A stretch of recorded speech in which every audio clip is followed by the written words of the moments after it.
तो आपको चीज समझ में नहीं आ रही है। मैं जो करना है ना वो तुम करो, मैं तुम्हें कभी नहीं रोकूंगा। सब पर हकीकत खुल चुकी है। तुम्हारे पास कोई रीजन नहीं है इस घर में रहने का। मान लेने से हमारे लिए रिग्रेट बन जाए। मान लेना चाहिए कि हम ही गलत। दिया हुआ धोखा मेरी जिंदगी बर्बाद कर गया है। आज से पहले मैं सोच भी नहीं सकता था कि तुम मेरे इतने पास होते हुए भी इतनी दूर होगी। नकाब ड्रामे की आने वाली एक साथ तो बहुत ही ज़्यादा इंटरेस्टिंग होती हुई नज़र आ रही हैं। अब आप लोग देखने जा रहे हैं कि अब बिलाल और ईमान इन दोनों की लव स्टोरी देखने को मिलेगी और साथ ही साथ जब ये दोनों बहुत ही ज़्यादा खुश होंगे तो अब दूसरी तरफ आहद है, वो समझेगा कि ईमान ने आकर बिलाल को अपने चक्कर में इस फंसाया है ताकि उसकी दौलत पर ऐश कर सके।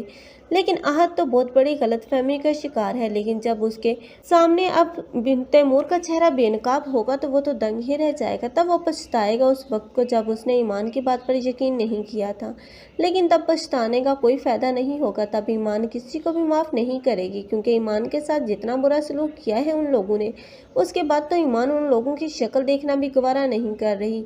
लेकिन अब लाइला है जिसने अब तैमूर की खातिर अब बिलाल जैसे इंसान को छोड़ा था, लेकिन अब बिलाल से भी हाथ धो बैठी और बिलाल और ईमान को एक साथ देखकर अब वो बहुत ही ज़्यादा बेचैन नज़र आएगी कि आखिर उसने बिलाल को छोड़ने की इतनी बड़ी हमाकत क्यों कर दी।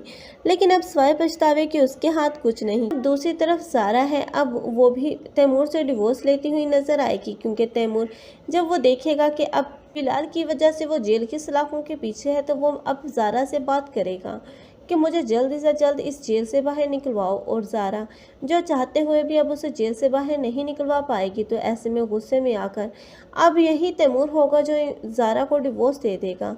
लेकिन अब ज़ारा जो अब तैमूर से डिवोर्स लेने के बाद बहुत ही ज़्यादा खुश नज़र आएगी, क्योंकि अब तैमूर के साथ घुट-घुट कर जीने से बेहतर तो उसके लिए आज़ादी ही थी। आप लोगों को ये ड्रामा कैसा लग रहा है और कौन कौन चाहते हैं कि अब तैमूर का चेहरा बेनकाब हो जाना चाहिए? कमेंट सेक्शन में अपनी कीमती राय के इज़हार लाज़मी करें। मज़ीद ऐसी वीडियोज़ के लिए हमारे चैनल को लाज़मी सब्सक्राइब कर लें।